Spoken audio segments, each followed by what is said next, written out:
Assalamualaikum warahmatullahi wabarakatuh. Innal hamdalillah nahmaduhu wa nasta'inuhu wa nastaghfiruh wa na'udzu billahi min shururi anfusina wa min sayyiati a'malina man yahdihillahu fala mudilla lahu wa man yudlil fala hadiya lahu. Asyhadu an la ilaha illallah wahdahu la syarika lahu wa asyhadu anna Muhammadan 'abduhu wa rasuluhu la nabiyya ba'dahu. Allahumma salli wa sallim ala Muhammad wa ala alihi wa sahbihi ajma'in, amma ba'du. Bapak Ibu jamaah salat Isya dan tarawih yang dimuliakan oleh Allah Subhanahu wa taala.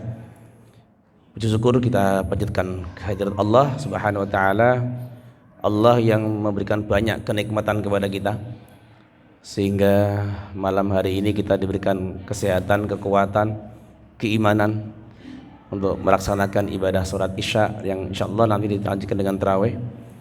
Semoga seluruh rangkaian ibadah kita selama di bulan Ramadan ini senantiasa diterima oleh Allah Subhanahu wa taala. Allahumma amin. Dan semoga salawat dan salam tercurah kepada junjungan kita Nabi besar Muhammad sallallahu alaihi wasallam. Bapak Ibu yang dirahmati oleh Allah Subhanahu wa taala. Bapak Ibu, sore tadi apakah sudah zikir Sayyidul Istighfar? Sudah nggih? Nah, kalau yang belum, mari bareng-bareng dulu ya sebelum saya kultum nggih. Bismillahirrahmanirrahim. Allahumma anta rabbi la ilaha illa anta khalaqtani wa ana 'abduka wa ana 'ala ahdika wa wa'dika mastata'tu a'udzu bika min syarri ma sana'tu abu'u laka bi ni'matika 'alayya wa abu'u bi dhanbi faghfirli fa innahu la yaghfirud dzunuba illa anta. Bapak Ibu, kata Rasulullah sallallahu alaihi wasallam, barang siapa yang mengucapkan zikir Sayyidul Istighfar, ya istighfarnya yang paling lengkap ya, jika dibaca di sore hari dan malamnya sebelum pagi meninggal dunia, maka Allah masukkan di surganya. Dan barang siapa yang membaca di pagi hari ya atau siang hari, sorenya meninggal dunia, maka Allah ya catat masukkan di menjadi penghuni surga ya. Maka kalau kita sehari pagi dan sore tidak membaca zikir itu sangat merugi. Baik Bapak Ibu yang dirahmati oleh Allah Subhanahu wa taala, kita tersuasanakan ya untuk melaksanakan ibadah di bulan puasa ini yang menjadikan kita ini menjadi orang yang bertakwa. Lingkungan seperti inilah yang sangat mendukung kita untuk tetap kita berada di dalam jalan takwa ini. Nah, bagaimana kita terus mempertahankan agar kita ini terus berada di jalan takwa ini Bapak Ibu, walaupun nanti Ramadan meninggalkan kita?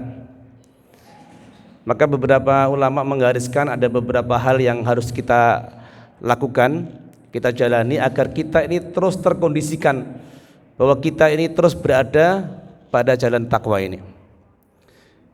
Di antaranya adalah ada sebuah karakter yang harus dimiliki, yaitu orang-orang yang senantiasa berada pada jalan takwa, yaitu karakter al-mujahadah, yaitu sungguh-sungguh. Nah, kalau kita tidak sungguh-sungguh Bapak Ibu, saya yakin kita tidak bisa akan menyelesaikan puasa kita. Ibu-ibu yang bangun sebelum jam 3 itu bisa bangun karena ada kesungguh-sungguhan. Bahkan kita bisa mempertahankan puasa kita, termasuk menahan makan dan minum dan hal-hal yang membatalkan puasa kita, itu karena kita bersungguh-sungguh untuk menahannya. Begitu juga Bapak Ibu, kalau kita ingin berada pada lingkungan takwa itu, kita harus terus menjaga kesungguh-sungguhan kita ini. Sebagaimana para sahabat yang luar biasa yang telah mencontohkan kita, di antara sahabat yang luar biasa adalah Abdullah bin Ummi Maktum. Pernah dengar kisahnya Bapak Ibu? Abdullah bin Ummi Maktum. Beliau adalah sahabat Rasulullah sallallahu alaihi wasallam yang Allah takdirkan sejak lahir beliau itu buta. Ya, sejak lahir buta. Tapi begitu mendapat hidayah dari Allah Subhanahu wa taala, Abdullah bin Ummi Maktum ini punya komitmen yang luar biasa untuk terus berangkat ke masjid untuk berjamaah walaupun buta. Bahkan yang sering berganti-ganti adzan itu adalah Bilal bin Rabah dan Abdullah bin Ummi Maktum. Biasanya kalau subuh itu biasanya yang adzan adalah Abdullah bin Ummi Maktum ini. Sehingga Rasulullah pernah mengatakan, makanlah kamu sebelum adzan dikumandangkan oleh Ummi Maktum. Karena beliau itu sering banget menggantikan Bilal bin Rabah untuk adzan. Berarti kalau adzan subuh berangkatnya tentu lebih awal. Padahal Abdullah bin Ummi Maktum ini dikaruniai oleh Allah Subhanahu wa taala fisik yang buta. Bahkan jarak antara masjid dengan rumahnya itu cukup jauh, Bapak Ibu. Suatu ketika Abdullah bin Ummi Maktum ini terjatuh karena beliau itu kalau ke masjid itu gerayang-gerayang batu itu merambat dengan batu dan pohon kurma itu.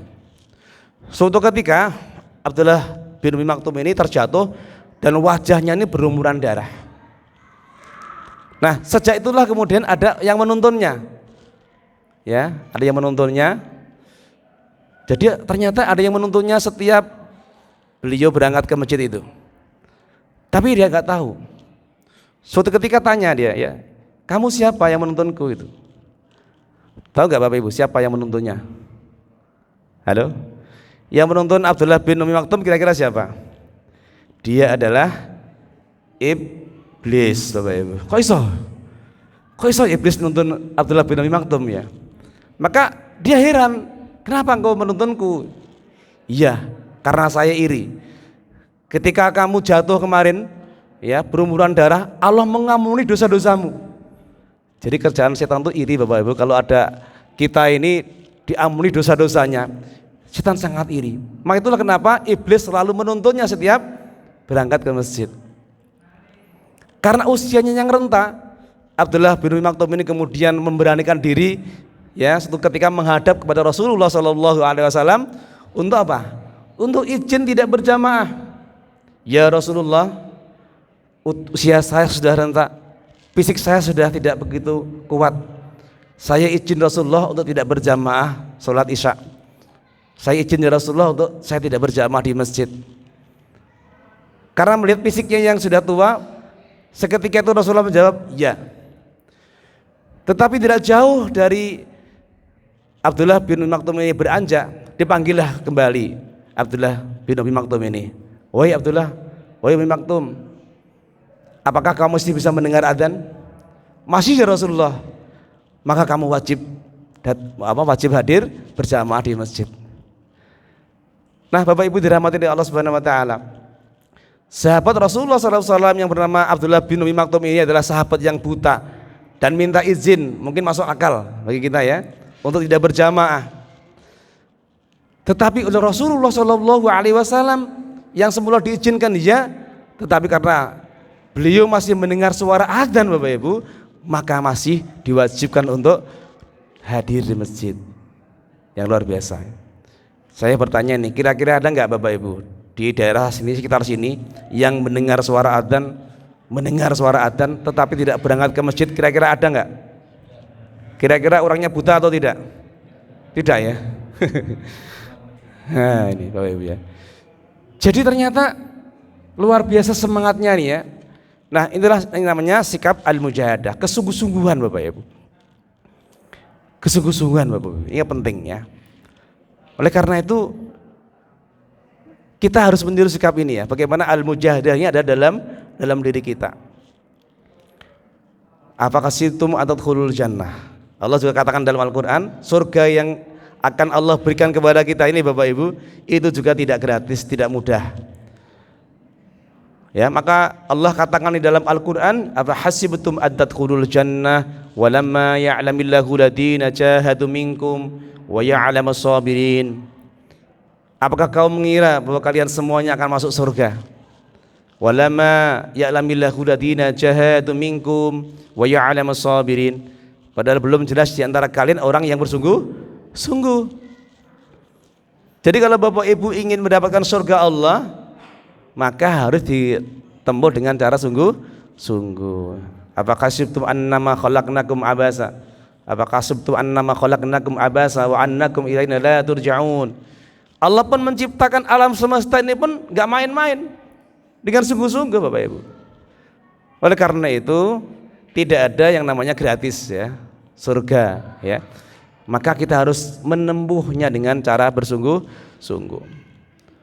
Bahkan suatu ketika Rasulullah SAW ini mengunjungi di sebuah tempat, ya di mana di sana itu sedikit sekali para lelakinya ini berjamaah di masjid, nggak ada semangat Bapak Ibu.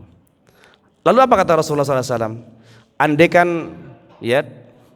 Andaikan di sini, di penduduk ini tidak ada laki-laki, tidak ada anak, tidak ada perempuan dan tidak ada bayi, ya, maka akan saya bakar rumah-rumahnya agar lelakinya pergi ke masjid untuk berjamaah.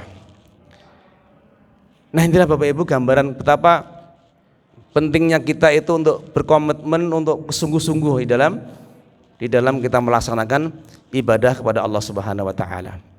Jadi sekali lagi mari kita optimalkan ya Ramadan ini, kita bersungguh-sungguh ya, mudah-mudahan dengan kesungguh-sungguhan kita ini ya kita dimasukkan oleh Allah Subhanahu wa taala golongan orang-orang yang muttaqin. Allahumma amin.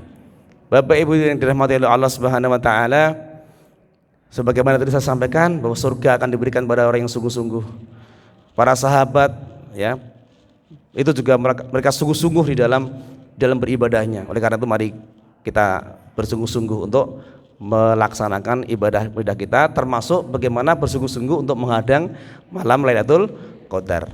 Ya, di mana di 10 hari yang terakhir nanti kita akan menjumpai malam Qadar yang lebih baik daripada 1000 bulan. Oleh karena itu ya kita menghadangnya agar selama 10 hari itu kita bisa ketemu dengan malam Lailatul Qadar yang insya Allah ya satu malam itu kita ketemu nilainya sama dengan ibadah 1000 bulan. Nah, mudah-mudahan Allah kuatkan kita sekali lagi sehingga kita tetap istiqomah di dalam kita menjalankan amal-amal di bulan Ramadan ini. Sekali lagi semoga Allah kumpulkan kita termasuk orang-orang yang muttaqin. Allahumma amin. Saya kira ini yang saya sampaikan karena waktu yang sudah malam. Mudah-mudahan apa yang saya sampaikan sedikit ada manfaatnya, ada kurangnya saya mohon maaf. Assalamualaikum warahmatullahi wabarakatuh.